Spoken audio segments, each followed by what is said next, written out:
پاکستان ایک دنیا ہے۔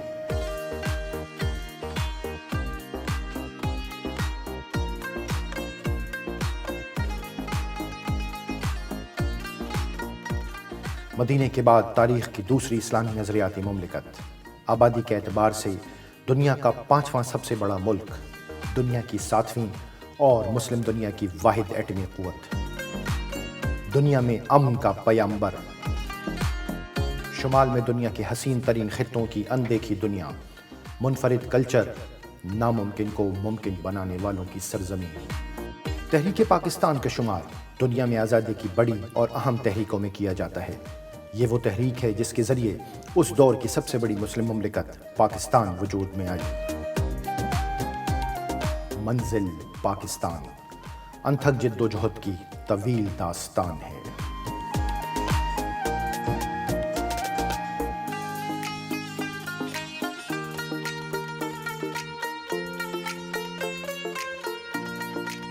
پاکستان دنیا کے اہم خطے میں واقع ہے اور بحیرہ عرب میں دنیا کی سب سے گہری بندرگاہ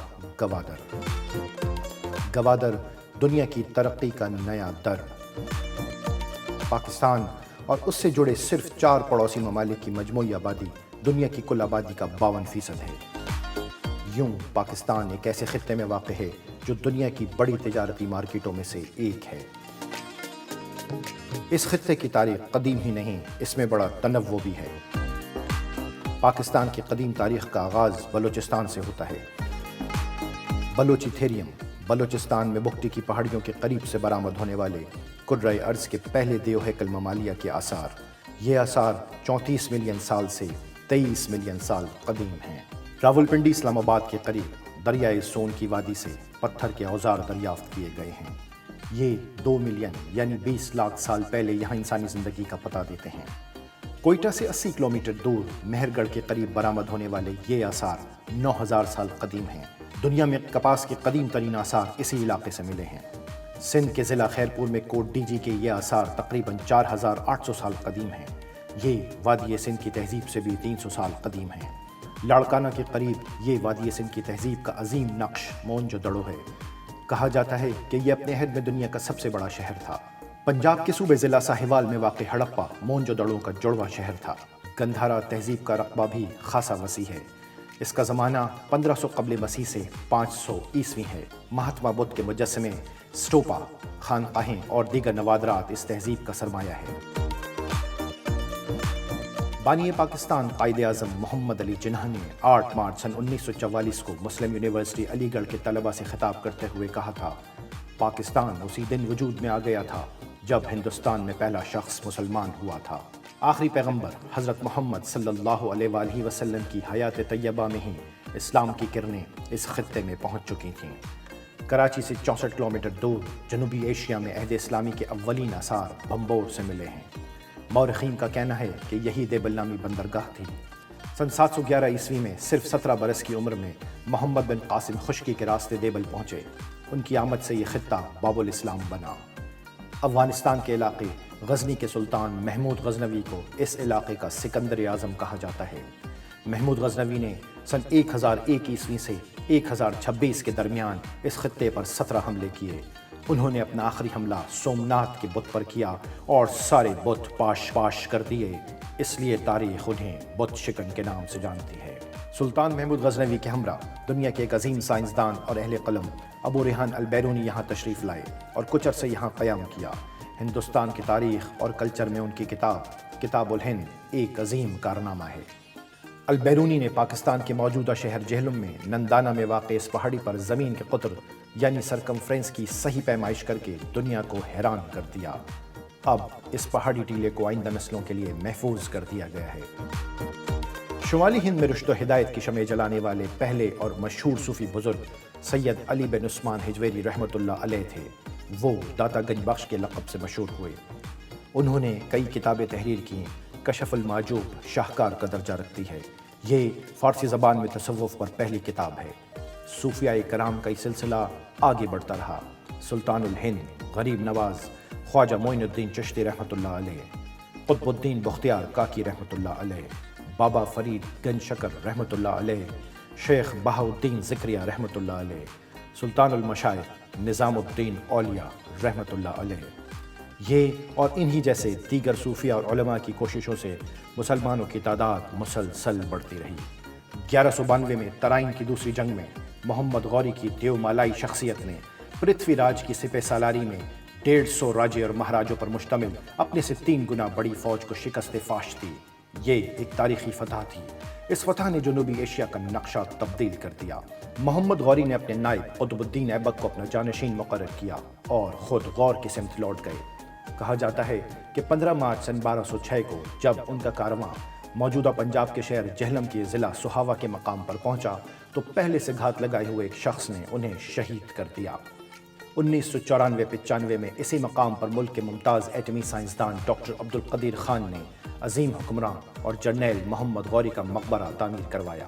محمد غوری کی وفات کے بعد ان کے جانشین قطب الدین ایبک نے سن 1206 عیسوی میں سلطنت دہلی کی بنیاد رکھی۔ اس خاندان کو خاندان غلامہ، خاندان مملوک اور سلاطین دہلی بھی کہا جاتا ہے۔ یہ دنیا کی تاریخ میں پہلی مثال ہے جب غلاموں کا خاندان بادشاہ بنا۔ ایبک کی وفات سن 1206 عیسوی میں لاہور میں ہوئی اور ان کا مزار موجودہ انارکلی بازار لاہور میں ہے۔ رضیہ سلطانہ تیسرے مملوک بادشاہ التتمش کی بیٹی تھیں۔ وہ خود کو رضیہ سلطان کہلاتی تھیں۔ انہوں نے 1236 سے 1240 عیسوی تک تقریباً 4 سال دہلی پر حکمرانی کی۔ انہوں نے اس خطے کی پہلی خاتون حکمران ہونے کا اعزاز بھی حاصل کیا۔ ظہیر الدین محمد بابر نے 1526 عیسوی میں مغلیہ سلطنت کی بنیاد رکھی۔ بابر سے اورنگزیب تک تقریباً 2 صدیوں کو مغلیہ سلطنت کے عروج کا زمانہ کہا جاتا ہے۔ اورنگزیب نے سن 1707 عیسوی میں وفات پائی۔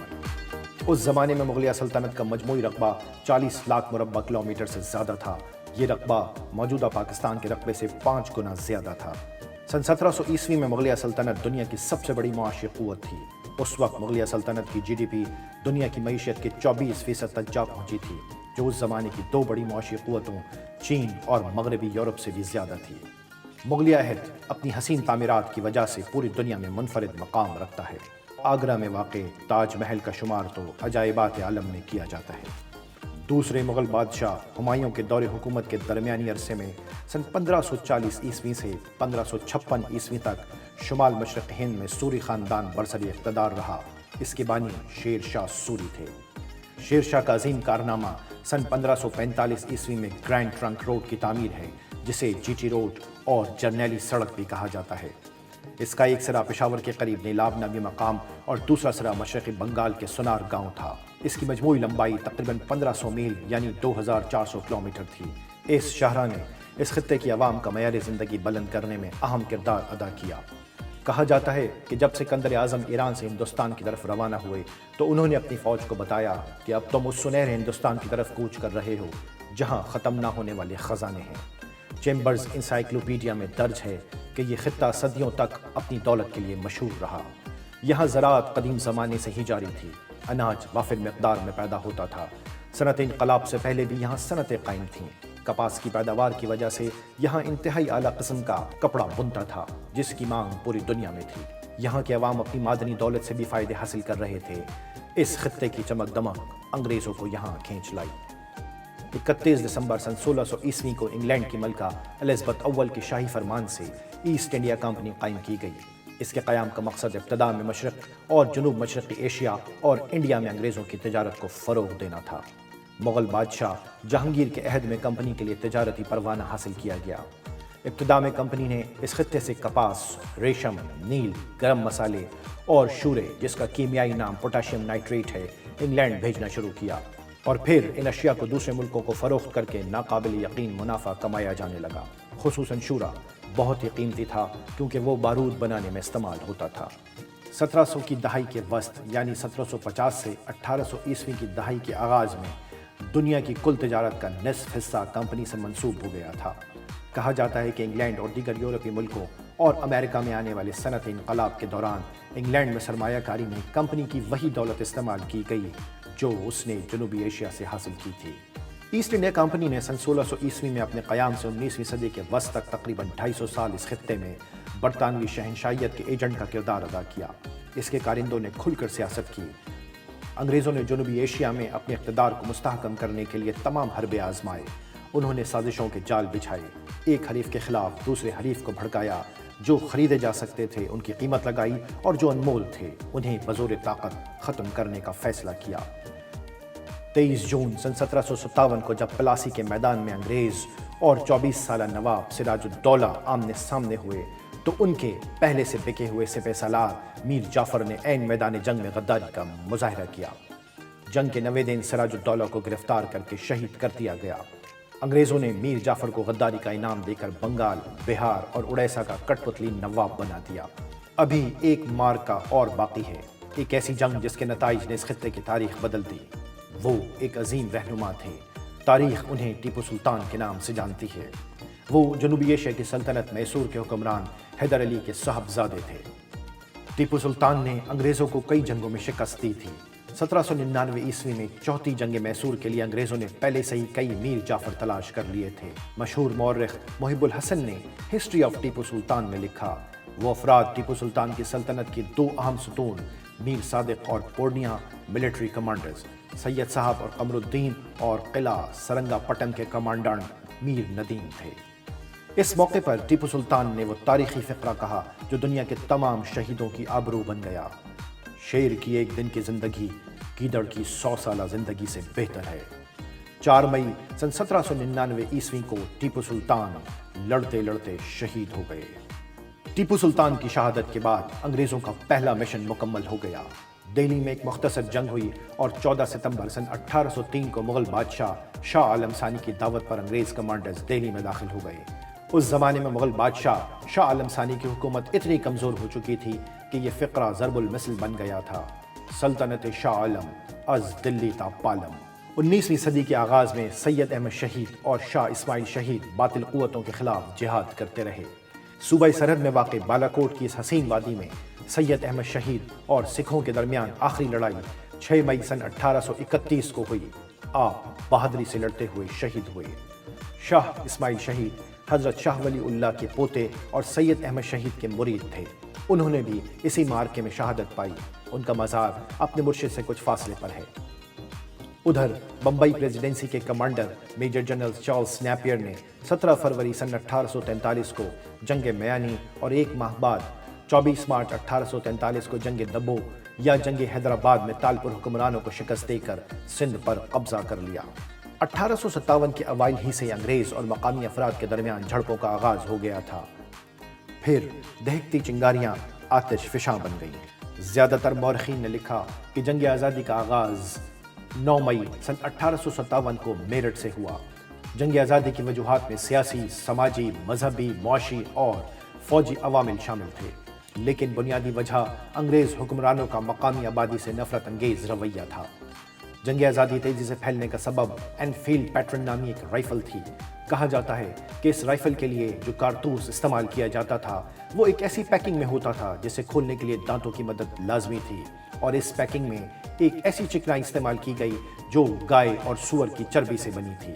گائے ہندوؤں کے لیے مقدس ہے اور سور مسلمانوں کے لیے حرام۔ یوں مقامی آبادی کے جذبات برانگیختہ ہو گئے۔ جنگ آزادی سے زیادہ متاثر بڑے شہر دہلی، لکھنؤ، میرٹھ، اودھ، آگرہ اور کانپور تھے۔ جہاں جہاں عوام کو مواقع ملے انہوں نے کھل کر اپنی نفرت کا اظہار کیا۔ آزادی کے متوالوں نے سب سے پہلے دہلی کا رخ کیا۔ 82 سالہ بہادر شاہ ظفر سے انہوں نے بہت امیدیں وابستہ کر رکھی تھیں۔ اہل حریت نے بہادر شاہ ظفر کو اپنا بادشاہ تسلیم کیا۔ کئی والیان ریاست بھی ان کے ساتھ شامل ہو گئے۔ دارالحکومت دہلی میں بہت تباہی مچی، ہر درد مند دل خون کے آنسو رویا۔ مرزا غالب نے اپنے خط میں لکھا، مکان کے ایک گوشے میں بے سر و سامانی کے ساتھ بیٹھا ہوں۔ اس تنہائی میں قلم میرا رفیق ہے، آنکھوں سے آنسو بہتے ہیں اور قلم سے دردناک الفاظ ٹپکتے ہیں۔ آج جو علاقے پاکستان میں شامل ہیں یہاں کے عوام بھی جنگ آزادی میں شامل ہوئے۔ پشاور، مردان، ملتان، ڈیرہ غازی خان، ہزارہ، جہلم، سیالکوٹ، پاک پٹن اور میاں والی سمیت کئی علاقوں میں جھڑپیں ہوئیں۔ مقامی سپاہیوں سے اسلحہ واپس لے لیا گیا۔ بہادر شاہ ظفر ایک عظیم سلطنت کے وارث تھے۔ کبھی محلوں میں پلنے والے بہادر شاہ ظفر اب ایک کمرے میں قید تھے۔ بہادر شاہ ظفر کو 3 دسمبر سن 1858 کو دہلی سے سابقہ برما اور موجودہ میانمار کے دارالحکومت رنگون جلا وطن کر دیا گیا۔ انہوں نے اپنی زندگی کے آخری ایام بڑی کسمہ پرسی میں گزارے۔ 7 نومبر سن 1862 کو ان کا انتقال ہوا۔ ان کی آخری آرام گاہ رنگون میں ہی ہے۔ جنگ آزادی 9 مئی 1857 سے 8 جولائی 1859 تک تقریباً 2 سال جاری رہی۔ جنگ آزادی کی ناکامی نے مغلیہ سلطنت کا خاتمہ کر دیا اور کمپنی کی حکومت سے اقتدار تاج برطانیہ کو منتقل ہو گیا۔ پھر تاریخ نے بتایا کہ صرف چہرے بدلے گئے، کچھ بھی تو نہ بدلا۔ خود کو انسان کہنے والے اب اپنے آپ کو آقا سمجھنے لگے۔ ایسے کٹھن وقت میں ایک نام ذہن میں ابھرتا ہے جو سورج سے بڑا ہے، وہ سر سید احمد خان ہے۔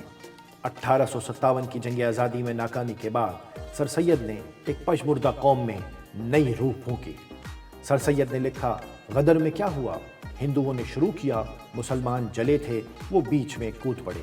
ہندو تو گنگا نہا کر جیسے تھے ویسے ہی ہو گئے، مگر مسلمانوں کے تمام خاندان تباہ و برباد ہو گئے۔ جنگ آزادی کے بعد انگریز حکمرانوں نے ہر شعبے میں مسلمانوں پر ہندوؤں کو ترجیح دی۔ متعصب انگریز ڈبلیو ہنٹر اپنی کتاب اور انڈین مسلمانز میں یہ لکھنے پر مجبور ہوا کہ مسلمانوں کے ساتھ سخت ناانصافی کی جا رہی ہے۔ سر سید ہی 2 قومی نظریے کے بانی ہیں۔ سر سید نے علم کے چراغ روشن کیے۔ 24 مئی 1875 کو علی گڑھ میں 4 طالب علموں سے ایک مدرسے کا آغاز کیا۔ 8 جنوری 1877 کو وائس رائے لارڈ لیٹن نے MAO کالج کا سنگ بنیاد رکھا۔ اسے 43 برس بعد 1920 میں یونیورسٹی کا درجہ دے دیا گیا۔ اسکاٹ لینڈ سے تعلق رکھنے والے معروف مستشرق اور مورخ سر ہیملٹن گیب کے نزدیک یہ تاریخ اسلام کا پہلا جدید ترین ادارہ تھا۔ ادھر 1885 میں ایک ریٹائرڈ انگریز بیوروکریٹ اور پرندوں کے ماہر ایلن آکٹیون ہیوم نے آل انڈیا نیشنل کانگریس قائم کی۔ سر سید ہندوستان کی تاریخ پر گہری نظر رکھے ہوئے تھے۔ وہ کانگریس کے مقاصد سے بھی آگاہ تھے، اس لیے انہوں نے مسلمانوں کو کانگریس میں شامل ہونے سے روکا۔ سر سید نے کانگریس کے قیام کے صرف 4 ماہ بعد 24 اپریل 1886 کو آل انڈیا مسلم ایجوکیشن کانفرنس کی بنیاد رکھی۔ یہ ایک سیاسی جماعت نہیں تھی، لیکن اس جماعت نے مسلمانوں کے حقوق خصوصاً تعلیم کے فروغ کے لیے بڑا کام کیا۔ بعد میں اسی تنظیم سے وابستہ افراد نے آل انڈیا مسلم لیگ قائم کی۔ ادھر 19ویں صدی کی 8ویں دہائی میں 2 عظیم شخصیات آنکھیں کھولتی ہیں۔ 25 دسمبر سن 1876 کو کراچی میں عظیم مدبر قائد اعظم محمد علی جناح اور 9 نومبر سن 1877 کو سیالکوٹ میں عظیم مفکر علامہ اقبال۔ علی گڑھ تحریک پورے جنوبی ایشیا پر اپنے اثرات مرتب کرتی ہے۔ سندھ کے سر سید حسن علی افندی نے 1 ستمبر 1885 کو کراچی میں سندھ مدرسۃ الاسلام قائم کیا۔ اسے قائد اعظم کی درسگاہ بننے کا اعزاز بھی حاصل ہوا۔ بعد میں صوبہ سرحد اور موجودہ خیبر پختونخوا کے سر سید صاحبزادہ عبدالقیوم کے ہاتھوں اسلامیہ کالج پشاور وجود میں آیا۔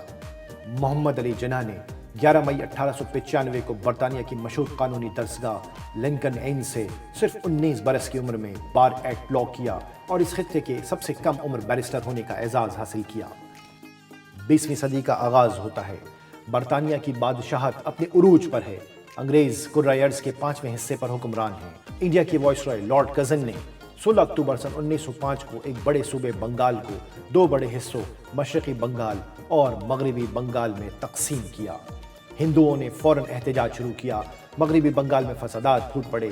18 نومبر سن 1905 کو لارڈ کرزن کی جگہ لارڈ منٹو دوسری مدت کے لیے وائس رائے بنا کر بھیجے گئے۔ لارڈ منٹو اور ان کی بیگم اور دیگر کئی انگریزوں پر حملے بھی کیے گئے۔ کانگریس نے سودیشی تحریک کا آغاز کیا۔ برطانیہ سے آنے والی ہر چیز کا بائیکاٹ کیا گیا۔ 1906 میں قائد اعظم کانگریس کے پلیٹ فارم سے سیاسی افق پر نمودار ہوئے۔ ان کی سیاسی زندگی کا پہلا دور 1920 تک جاری رہتا ہے۔ یہ قومی سیاست کا دور ہے۔ 1 اکتوبر سن 1906 کو سر آغا خان کی قیادت میں 35 مسلم رہنماؤں کے ایک وفد نے شملہ میں وائس رائے لارڈ منٹو سے ملاقات کی۔ اس وفد میں سر سید کے جانشین اور MAO کالج کے سیکریٹری محسن الملک اور وقار الملک بھی شامل تھے۔ اس سلسلے میں نواب عماد الملک نے ایک یادداشت تحریر کی جس کی حمایت میں تقریباً 15 لاکھ مسلمانوں نے دستخط کیے تھے۔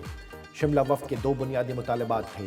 مسلمانوں کے لیے جداگانہ انتخاب رائج کیا جائے اور اقلیتوں کو ان کی آبادی کی تناسب سے نمائندگی دی جائے۔ سر سید کی قائم کردہ تنظیم آل انڈیا مسلم ایجوکیشن کانفرنس کا 20واں سالانہ اجلاس 27، 28 اور 29 دسمبر 1906 کو نواب آف ڈھاکہ کی رہائش گاہ احسن منزل میں ہوا۔ اس رسمی اجلاس کے بعد 30 دسمبر سن 1906 کو ایک اور اجلاس منعقد کیا گیا جس میں آل انڈیا مسلم لیگ قائم کی گئی۔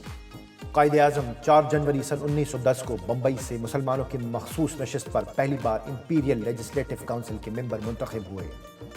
12 دسمبر سن 1911 کو ہندوستان کے نئے دارالحکومت دہلی میں یونیفائڈ کنگڈم اور ہندوستان سمیت برطانوی نو آبادیوں کے بادشاہ جارج پنجم کے اعزاز میں تاریخ کا تیسرا شاہی دربار منعقد کیا گیا۔ ان کی تاج پوشی کی گئی۔ ہندوستان کی اکثریتی آبادی سے اپنے تعلقات استوار کرنے کے لیے اچانک تقسیم بنگال ختم کرنے کا اعلان کر دیا گیا۔ یہ خبر مسلمانوں پر بجلی بن کر گرتی ہے۔ 20ویں صدی کے آغاز میں مسلم صحافت اپنے نقش اجاگر کرنا شروع کر دیتی ہے۔ مولانا ظفر علی خان ایک شعلہ بیان خطیب، شاعر اور ادیب نہیں، صحافی بھی تھے۔ اخبار زمیندار ان کی شناخت تھا۔ مولانا ظفر علی خان نے اپنے والد کے انتقال کے بعد اسے اس دور کا سب سے زیادہ تعداد میں شائع ہونے والا اردو اخبار بنایا۔ 1913 میں اس کے روزانہ ایڈیشن کی اشاعت 15,000 تک جا پہنچی تھی۔ اردو صحافت کے ذریعے مسلمانوں میں آزادی کا شعور بیدار کرنے اور صحافتی اقدار فروغ دینے کی وجہ سے انہیں بابائے صحافت بھی کہا جاتا ہے۔ مولانا محمد علی جوہر اپنی تقریر ہی نہیں، اپنی تحریر کے ذریعے بھی چھائے ہوئے تھے۔ 14 جنوری سن 1911 کو مولانا محمد علی جوہر نے انگریزی ہفت روزہ کامریڈ جاری کیا۔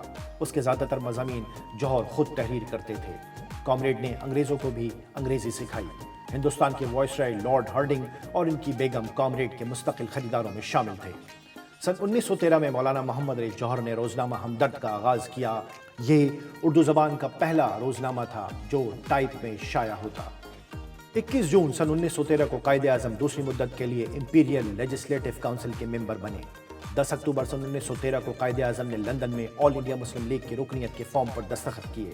تجویز کرنے والوں میں مولانا محمد علی جوہر تھے اور تائید کرنے کا اعزاز آل انڈیا مسلم لیگ کے اس وقت کے اعزازی سیکریٹری سر وزیر حسن کو حاصل ہوا۔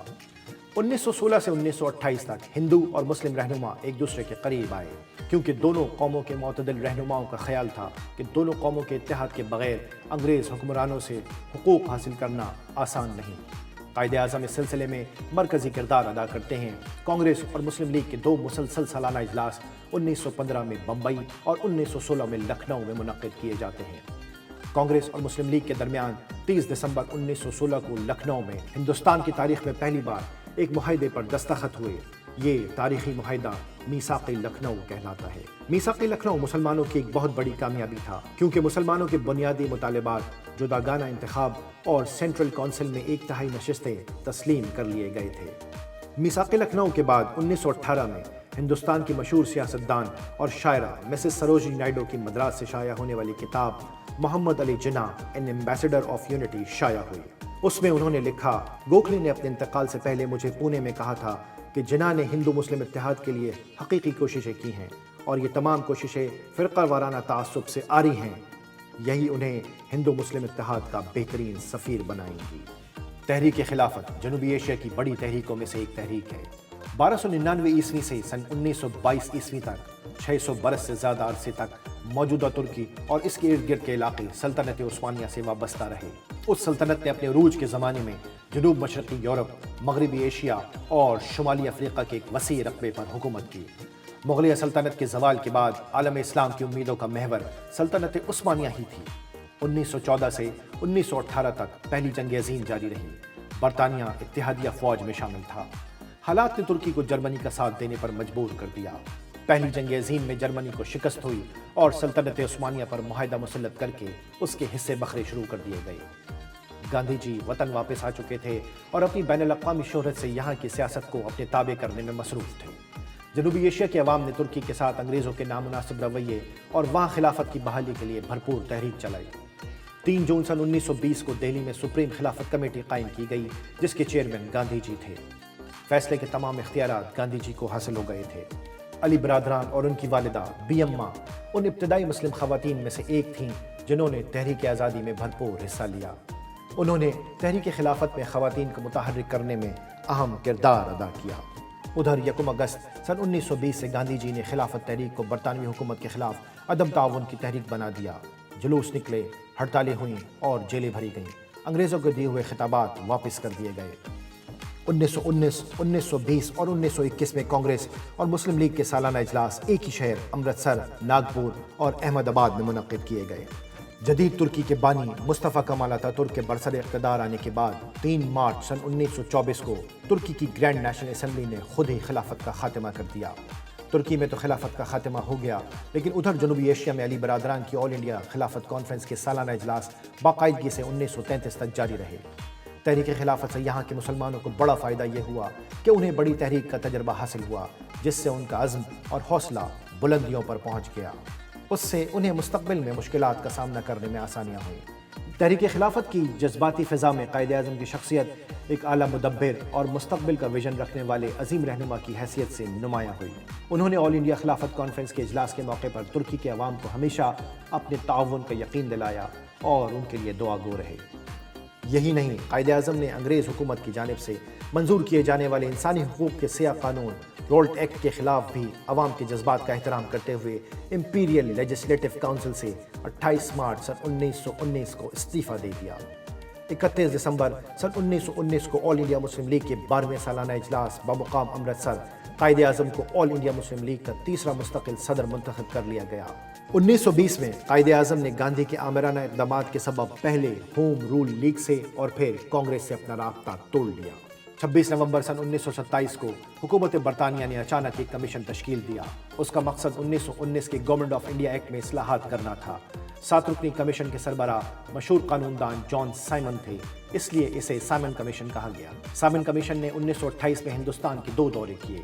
اس کمیشن میں کسی بھی مقامی رہنما کو شامل نہیں کیا گیا، اس لیے اس کے ارکان جہاں بھی کہے وہاں ان کا استقبال گو بیک یعنی واپس جاؤ کے نعرے اور بینر سے کیا گیا۔ سن 1928 میں پنڈت جواہر لال نہرو کے والد پنڈت موتی لال نہرو کے سربراہی میں قائم کمیٹی نے جو سفارشات پیش کی وہ نہرو رپورٹ کے عنوان سے شائع ہوئیں۔ اس رپورٹ میں 1916 کے میثاق لکھنؤ کے متفقہ نکات سے صاف انکار کر دیا گیا اور جداگانہ انتخاب کی جگہ وحدانی طرز حکومت کا مطالبہ کیا گیا۔ محمد علی جناح نے نہرو رپورٹ کو پارٹنگ آف دا ویز یعنی راستوں کی علیحدگی قرار دیا اور یوں جنوبی ایشیا کی 2 بڑی سیاسی جماعتوں کے درمیان ایسی خلیج حائل ہو گئی جو پھر کبھی ختم نہ ہو سکی۔ سن 1929 میں قائد اعظم اور سر محمد شفیع کے درمیان دہلی میں ملاقات کے دوران لیگ کے دونوں گروپوں کو متحد کرنے کا فیصلہ کیا گیا اور قائد اعظم نے اپنے مشہور 14 نکات پیش کیے۔ 20ویں صدی میں اردو شاعری کے کاروان میں اقبال کی شمولیت سے اس کا اقبال اور بلند ہوا۔ اقبال کی فکر کا محور اتحاد عالم اسلامی اور فلسفہ خودی ہے۔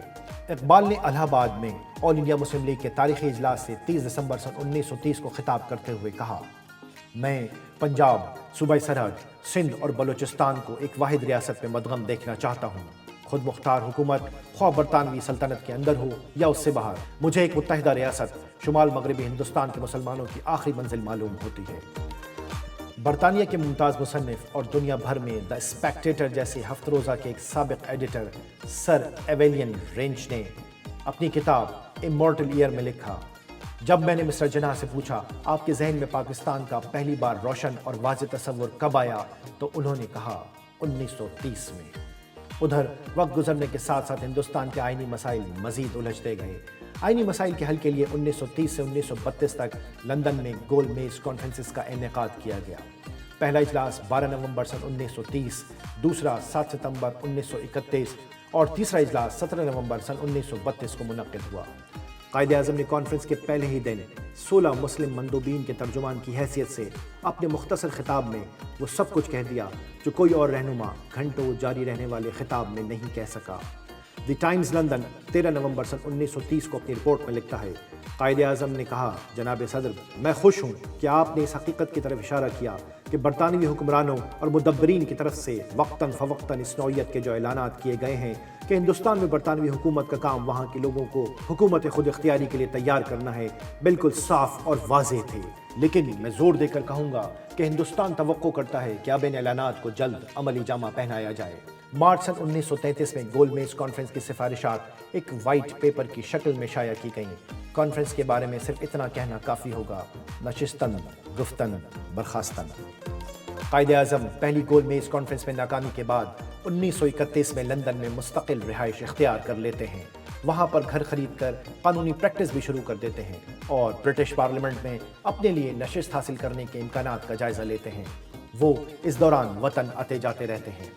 اسی زمانے میں کیمبرج کے طالب علم چودھری رحمت علی تصورات میں سجے ہوئے ایک آزاد وطن کو پاکستان کا نام دیتے ہیں۔ انہوں نے کیمبرج میں واقع اپنی رہائش گاہ سے 28 جنوری سن 1933 کو عید الفطر کے دن بڑے سائز کے 4 صفحات پر مشتمل ایک کتابچہ جاری کیا جس کا عنوان تھا ناؤ اور نیور، آر وی ٹو لیو اور پیرش فار ایور۔ یہ کتابچہ ناؤ اور نیور کے عنوان سے زیادہ مقبول ہوا۔ انہوں نے اس کتابچے میں تحریر کیا کہ ہندوستان ایک ملک نہیں بلکہ اس کے بہت سے حصوں میں مختلف قومیتیں موجود ہیں، لہٰذا پاکستان کی صورت میں باقی ماندہ ہندوستان سے علیحدہ ہماری قومی حیثیت کا تعین ضروری ہے۔ لفظ پاکستان دو فارسی الفاظ پاک اور ستان کا مرکب ہے، اس لیے پاکستان سے مراد پاک صاف لوگوں کی سرزمین ہے۔ چودھری رحمت علی نے لفظ پاکستان میں پنجاب سے پی، صوبہ خیبر پختونخوا سے اے، کشمیر سے کے، سندھ سے ایس اور بلوچستان سے تان لے کر اس لفظ کو تخلیق کیا، جو بعد میں کثرت استعمال کی وجہ سے پاکستان کہلایا۔ لندن میں قیام کے دوران قائد اعظم سے کئی رہنماؤں نے ملاقات کی اور وطن واپسی کی درخواست کی، جن میں مہاراجہ محمود آباد راجہ محمد علی خان اور آل انڈیا مسلم لیگ کے اس وقت کے صدر جناب عبدالعزیز کے ساتھ ساتھ لیاقت علی خان اور ان کی بیگم رانا لیاقت علی خان شامل ہیں۔ قائد اعظم نے لندن سے واپسی کا فیصلہ کیا اور 4 جنوری سن 1934 کو عارضی طور پر وطن واپس آ گئے۔ جب قائد اعظم اکتوبر سن 1934 میں لندن میں مقیم تھے تو ہندوستان کے لوگوں نے آپ سے والہانہ محبت کرتے ہوئے آپ کو بلا مقابلہ بمبئی سے انڈین لیجسلیٹو اسمبلی کا رکن منتخب کیا۔ بعد میں اسمبلی میں آپ کو انڈیپینڈنٹ پارٹی نے بھی اپنا لیڈر چن لیا۔ قائد اعظم کی عوام سے محبت انہیں یہاں کھینچ لاتی ہے اور وہ اکتوبر سن 1935 کو مستقل طور پر وطن آ جاتے ہیں۔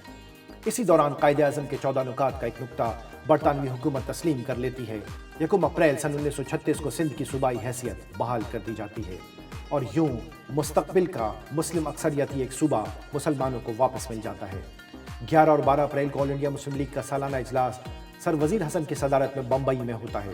قائد اعظم کی تجویز پر لیاقت علی خان کو پہلی بار 3 سال کے لیے آل انڈیا مسلم لیگ کا اعزازی سیکریٹری منتخب کر لیا جاتا ہے۔ 12 اپریل سن 1936 ہی کو لیگ نے اپنی تاریخ میں پہلی بار عوامی رابطے کی مہم شروع کی۔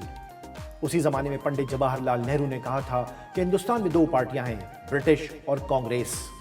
8 جنوری سن 1937 کو قائد اعظم نے ایک جلسے سے خطاب کرتے ہوئے کہا، ایک تیسری پارٹی بھی ہے اور وہ ہے مسلمان۔ سن 1937 کے اوائل میں صرف صوبائی اسمبلیوں کے انتخابات کا اہتمام کیا جاتا ہے۔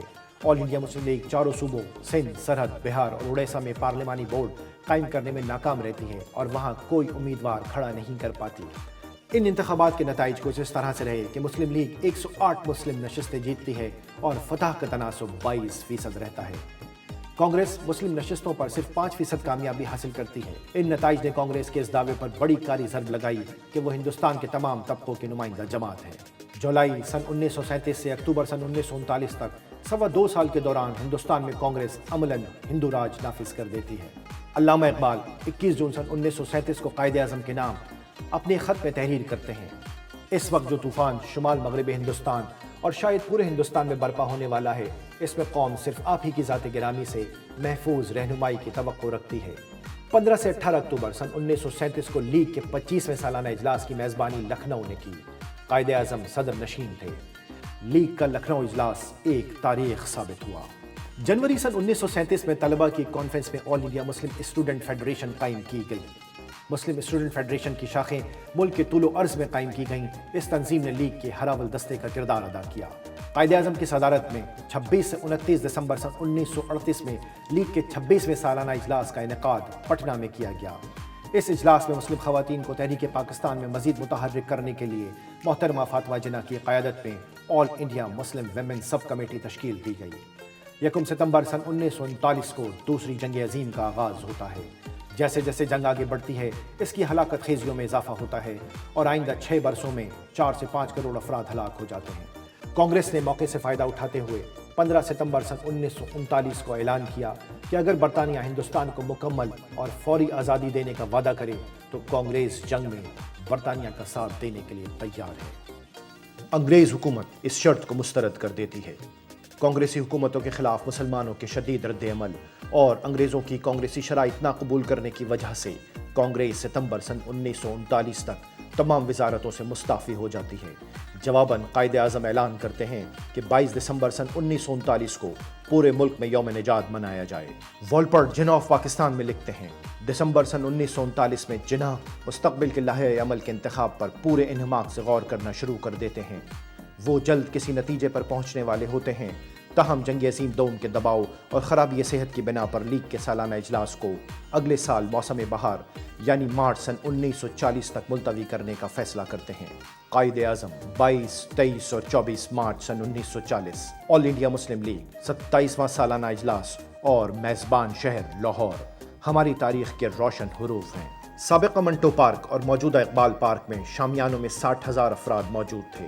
ارد گرد کی سڑکیں بھی کھچا کھچ بھری ہوئی تھیں۔ 1 لاکھ سے زیادہ افراد ایک نئی صبح طلوع ہونے کے منتظر تھے۔ مشہور شاعر میاں بشیر احمد نے اپنی یادگار نظم ملت کا پاسباں محمد علی جناح سنائی۔ اسی روز قائد اعظم اپنی 100 منٹ تک جاری رہنے والی فی البدی تقریر میں 2 قومی نظریے کی وضاحت اور مقدمہ پاکستان کی وکالت کرتے ہیں۔ قائد اعظم کہتے ہیں، قوم کی ہر تعریف کے مطابق مسلمان ایک قوم ہیں اور ان کے پاس اپنا وطن، اپنا علاقہ، اپنی مملکت ضرور ہونی چاہیے۔ اس لیے مسلم ہندوستان کسی ایسے دستور کو قبول نہیں کر سکتا جو لازماً ایک مستقل اکثریت کی مستقل حکمرانی پر مکمل ہو۔ سب کے لیے صرف ایک ہی راستہ کھلا ہوا ہے اور وہ یہ کہ بڑی بڑی قوموں کو اجازت دی جائے کہ وہ ہندوستان کو طاقتور مملکتوں میں تقسیم کر کے اپنے الگ الگ وطن قائم کر لیں۔ 23 مارچ سن 1940 کو بنگال کے وزیر اعلیٰ شیر بنگال مولوی فضل حق نے قرارداد پاکستان پیش کی۔ چودھری خلیق الزماں کو سب سے پہلے قرارداد پاکستان کی تائید کا اعزاز حاصل ہوا، پھر اور رہنما تائید کرتے گئے جس کا سلسلہ اگلے روز بھی جاری رہا۔ ہندو پریس نے اس خبر کو قرارداد پاکستان کی 6 سرخیوں سے شائع کیا۔ برطانوی وزیر اعظم سر ونسٹن چرچل ہندوستان میں اصلاحات کا پیکج دینے کے لیے 1942 میں اسٹیفرڈ کرپس کو ہندوستان بھیجتے ہیں۔ کرپس نے 23 سے 29 مارچ تک مقامی رہنماؤں سے مذاکرات کیے کہ جنگ ختم ہوتے ہی ہندوستان کے لیے نئے آئین کی تیاری کا کام شروع کر دیا جائے گا۔ 8 اگست سن 1942 کو کانگریس کمیٹی نے بمبئی اجلاس میں کوئٹ انڈیا یعنی انڈیا چھوڑ دو کی تحریک شروع کرنے کا اعلان کیا۔ قائد اعظم نے کوئٹ انڈیا کے جواب میں یہ نعرہ لگایا، ڈیوائڈ اینڈ کوئٹ انڈیا، یعنی تقسیم کرو اور چھوڑ دو۔ سن 1944 میں 17 جولائی کو گاندھی جی قائد اعظم کو دونوں قوموں کے درمیان سیاسی مسائل کو حل کرنے کے لیے مذاکرات کی درخواست کرتے ہیں۔ یہ مذاکرات 9 سے 27 ستمبر تک دونوں رہنماؤں کے درمیان بمبئی میں ہوتے ہیں۔ ان مذاکرات میں باہمی ملاقات کے ساتھ ساتھ دونوں کی ایک دوسرے کو لکھی ہوئی تحریریں بھی شامل ہیں، لیکن یہ مذاکرات کسی نتیجے پر پہنچے بغیر ختم ہو جاتے ہیں۔ 25 جون سن 1945 کو شملہ کے سرد موسم میں کانفرنس ہندوستان کے دونوں بڑے فریقوں کو عبوری حکومت میں شامل کرنے کے لیے منعقد کی گئی، لیکن فریقین کے درمیان گرما گرمی میں کوئی کمی نہ واقع ہوئی۔ کانگریس کی خواہش تھی کہ عبوری حکومت میں ان کے ہندو اور مسلم رہنماؤں کو بھی شامل کیا جائے، لیکن قائد اعظم اس موقف پر ڈٹے رہے کہ عبوری حکومت میں مسلم نمائندوں کو شامل کرنے کا حق صرف لیگ کو حاصل ہے۔ چنانچہ 14 جولائی کو وائس رائے لارڈ ویول نے شملہ کانفرنس کی ناکامی کا اعلان کر دیا۔ اب سب کو یہ یقین ہو جاتا ہے کہ اس ڈیڈ لاک کا فوری خاتمہ آسان نہیں، یوں اگلے سال الیکشن لیگ اور کانگریس کی خصوصی توجہ کا مرکز بن جاتے ہیں۔ الیکشن کا انعقاد 2 مرحلوں میں ہوتا ہے۔ مرکزی اسمبلی کے الیکشن دسمبر سن 1945 اور صوبائی اسمبلیوں کے 1946 کے اوائل میں منعقد کیے گئے۔ آل انڈیا مسلم لیگ نے مرکزی اسمبلی میں مسلمانوں کے لیے مخصوص 30 کی 30 نشستیں جیت لیں۔ قائد اعظم کی ہدایت پر اس 100% کامیابی پر مسلمانوں نے پورے ملک میں یوم فتح بڑے جوش و خروش سے منایا۔ صوبائی الیکشن میں بھی مسلم لیگ کے نتائج انتہائی شاندار رہے۔